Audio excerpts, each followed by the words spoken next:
All right. What's up, family? So, uh, I just did this live. Some of you may have saw it. Apparently, make sure it's on now. My sound wasn't on, so I just did my whole um, presentation on friendship, and my sound wasn't on. But then when I finished, a friend texted me and said, "Hey, there's no sound on your live." So I'm gonna do it all over again. But you hadn't heard it though, so here we go. Today I am going to be talking about the importance of being a friend to your spouse, right? The importance of being a friend to your spouse. And I'm in Proverbs 27 today. So, we was going through Proverbs this month, and I thought I was going to be able to do every day. I didn't get to do that, right? Life happens. But I wanted to start this little, so this thing today, I'm calling it uh, Wisdom Wednesday. That's what it's going to be, Wisdom Wednesday. Okay. So, today's the first episode of that. We're going to see how it goes.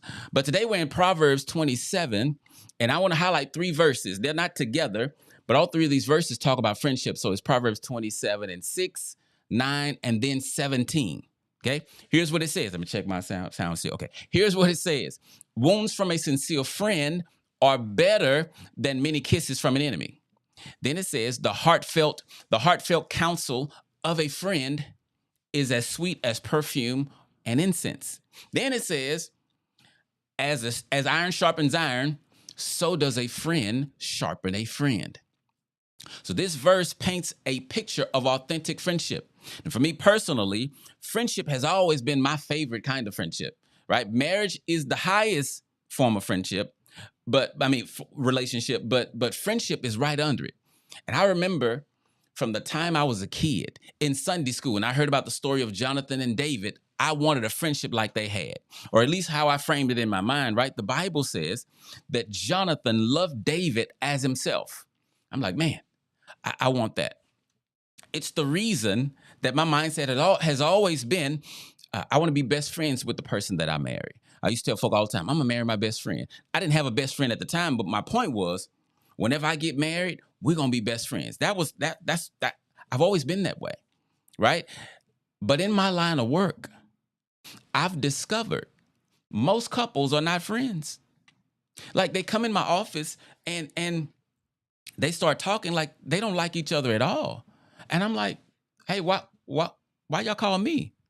Because I help people fix relationships. I don't help them destroy, but y'all act like y'all want to kill each other.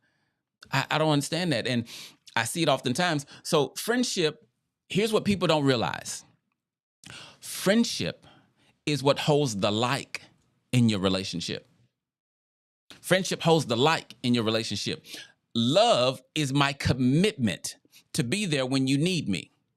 But like is the way I feel about you because of how I feel when I'm with you, or how I feel about you because of how you treat me, how I feel about you because of how important you make me feel, right? I can choose to show love, and I should, regardless of how I feel. But I don't want to hang around you just to be hanging around you if I don't like you. You feel me? Like when you're really connected, when your friendship is really strong, you want to be around each other, even if you don't like what they're doing, just so you can be around them. And the sad part is, I was thinking about this, most couples actually start off with this kind of friendship. Most couples start off at least acting like these kind of friends. But after a while, pride comes in and it starts to ruin the friendship. So I encourage you, strengthen the friendship in your marriage. Okay. Now, what I'm sharing tonight, it can apply to all friendships. I think everything. Yeah, it can all apply. But I'm talking specifically about the friendship in marriage. Okay. Now, I got these signs. Let me give you some signs that your friendship needs work. Okay. Number one, you can't be honest with each other because one or both of you can't handle the truth. If you can't handle the truth, how y'all gonna be? You can't have a healthy relationship nowhere, let alone a friendship, right? Now, maybe that's because you don't trust them to have your best interests in mind, but that's a problem, right? To be married and not trust you to look out for my best interests, that's a problem, right? The text says wounds from a sincere friend are better than many kisses from the enemy or from an enemy. when you're genuine and authentic, when you have a genuine friendship, you your partner, your friend is going to speak things to you that may hurt your feelings. But like truth doesn't always feel good. Truth sometimes hurt. Your role is to speak the truth in love, but don't change the truth. If I wound you as a friend, it's for your good. Now, I'm not saying that every wound a friend causes is for your good. I'm not, that would be silly. But what I am saying is, if as friends, you got husband and wife as friends, if y'all can't speak truth to each other, your friendship is weak. Okay. Number two, if you can't be influenced by your partner, y'all need to check on that. Because the text says the heartfelt counsel of a friend is sweet. The heartfelt counsel of a friend is sweet.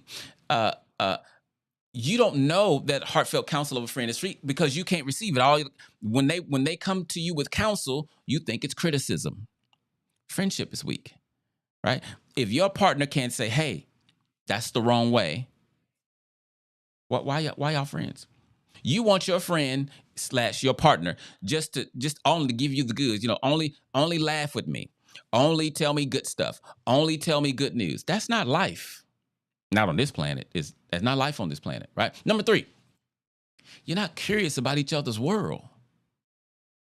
Like you don't ask questions about each other's world. You don't try to learn. When you see your partner's behavior, you don't try to learn the context from which that's coming. Because I can assure you, you think their behavior is crazy. It makes sense to them. And if it don't, it did when they did it. That's everybody. You've done something crazy in your life. And then after, like, oh man, I shouldn't have did that. Right? Or you'll say, oh, that wasn't smart. That's all of us. But in the moment, your partner thinks that like whatever they're doing, they think they're going the right way. But my point is, be curious about, so he got an attitude. Why? You think it's just because of what you said. But if you go deeper, if you get to know the brother, you'll understand you pushed a button that hadn't been pushed since he was 5. That's important. But if y'all ain't curious about each other's world, John Gottman, now this didn't come from me. John Gottman says that the thing that makes marriages strong is their love maps. And love maps is equivalent to what you know about each other, equivalent to us building a strong friendship. And he's a researcher, so y'all don't think I'm just making stuff up. Number 4, you see your partner going the wrong way and you don't say nothing. How you gonna be a good friend if you see your partner going the wrong way? Hey, the bridge is out and you're not gonna say nothing? You're gonna let them fall. What is alligators down there? Like say something. Don't just let them go the wrong way. You see your partner sinning and you don't say nothing. Here's what Galatians 6 says.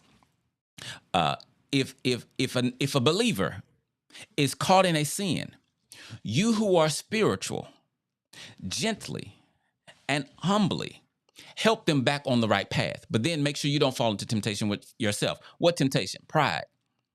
Basically, if you see your spouse going the wrong way, say something. Hey. You're out of God's will. God don't like that.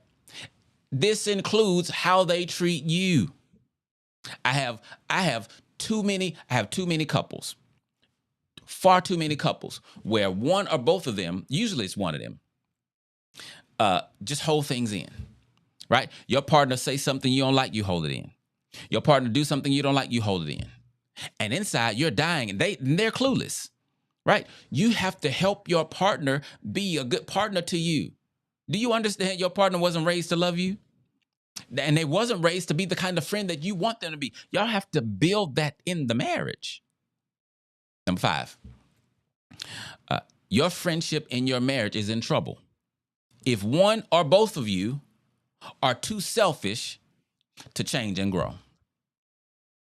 I'm talking about personal development. Now, if you've been watching me for a while, you know that I believe the number one quality of the number one quality of a spouse, and I don't know if it's number 1 now, so let's say 1A, is in the top category, personal development. How are you gonna tie your life to another human being and you're not committed to grow? That don't make sense. That's called selfish. Here's what the text says. Just as iron sharpens iron, so does a friend sharpen a friend. But how you gonna sharpen somebody if you dull? How you gonna sharpen your partner if you're not as sharp as them? And then if y'all not getting sharper together, because it says iron sharpens iron, friend sharpens friend. That means the more we do life, the better we should get in life and together. But here's the big question. Is your partner's life better because you're in it? Be honest. Is your partner's life better because you're in it? Right? I've always wanted to be a blessing, right? Relationship I'm in, or even with my friends, who I've always, every morning, not every morning, every day before I see clients, I ask Lord, make me a blessing today. Help me speak into these people's lives what you want me to speak. I want to be a blessing, but even beyond that, in my relationships, in my marriage, I want to be a blessing. But my goal is okay, I'm gonna say it this way. My goal is to be the kind of friend that I want to make the bar so high that if we don't make it, you're going to have to get direct mail from heaven to find somebody to replace me. I'm being funny because I'm not saying that I'm that amazing, but I am saying that's my mindset, right? Like my wife may not feel like I'm amazing. She may not feel like I'm a great friend, but I'm saying my mindset is that's what I want to be. You got to start there, right? Is your partner's life better with you in it? And if it is, how? How is your partner's life better with you in it? That question probably threw you off. That's what I want y'all to talk about tonight. I want y'all to sit down and talk about how we've made each other's life better. It is not for you guys to fight, right? It's for you to listen and grow. Here's what Ecclesiastes 4:9 says. 2 people are better than 1, for they can help each other succeed. Then it says, if one person falls, the other can reach out and help. But someone who falls alone is in real trouble. That's what the scripture says. That's Ecclesiastes 4:9. Right? Now, number 6. One more so that you one more thing to let you know that you might need to work on your friendship, right? If when you guys are apart for a long period of time, y'all don't miss each other. Or one of you don't miss it, like either or, one or both of you don't miss each other, that's a problem. It's at least a red flag. You feel me? Like because when you're close, when you're friends, you want to be with your friend. You're going to miss their jokes, you miss their laughs, you miss their scent. I'm talking about friendship, right? If y'all don't miss each other, that's a problem. Right? It's something else is going on somewhere. Listen, let me tell you, do you know what happens on this planet? Life. On this planet, life happens. And when life is happening, you know what you need? Your friend to show up. And if you're married, I believe, it's the gospel according to Clifton, everybody don't believe this, I believe that should be your spouse. Everybody don't believe that your spouse should be your best friend. But for those who think that, here's my question. Are you saying, for you think it's okay for you to be closer to someone outside of your marriage than your spouse? That don't make sense to me. I think that is a setup for, if not failure, at least chaos. Right? When life is happening, you need your friends to show up. My belief, I've said this for the longest, right? Friends are meant to be used. Yeah. Friends are meant to be used, just not misused. If life is happening to me and you sitting on the sidelines watching, I don't need you as my friend. Right? And let me say this. If your partner is hurting and they won't let you be a friend, they won't let you be there for them, they won't let you comfort them, that's a red flag too. Your friendship is in danger. Wounds from a sincere friend are better than many kisses from an enemy. The heartfelt counsel of a friend is as sweet as perfume and incense. And as iron sharpens iron, so a friend sharpens a friend. Check on your friendship in your marriage, okay? The friendship holds the like. The friendship holds the intimacy, right? When you like somebody, you can't stay mad at them for long. Did you ever notice that? When y'all fight, y'all stay married for weeks and months, your friendship is weak. Because like if your friendship is straight, when we fight, like I'm not trying to be in isolation too long, because I want the laughs, I want the jokes, I want the intimacy, I want the fun. Like I want my friend. Okay? So I want y'all to work on that. Sorry. I want y'all to work on that, and leave a comment below. If not if, leave a comment below and tell me, just tell me how great y'all's friendship is, or what y'all need to work on. I want to know. I'm curious. Okay? I hope this blessed you. I'll see y'all next time. Y'all take care.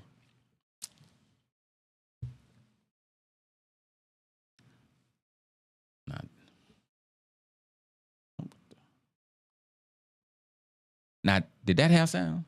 Okay, that had sound. Okay, bye.